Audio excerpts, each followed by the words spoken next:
Hyderabad ఉప్పల్లోని little flower స్కూల్లో దారుణం జరిగింది. 2వ తరగతి విద్యార్థినిపై 9వ తరగతి చదువుతున్న బాలుడు అత్యాచారానికి పాల్పడ్డాడు. క్లాస్ రూంలోనే ఈ ఘాతుకానికి పాల్పడినట్లు తెలుస్తోంది.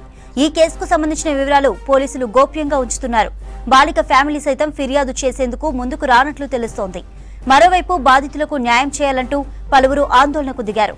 దీంతో ఘటనా స్థలానికి చేరుకున్న పోలీసులు నిరసనకారులను అదుపులోకి తీసుకున్నారు.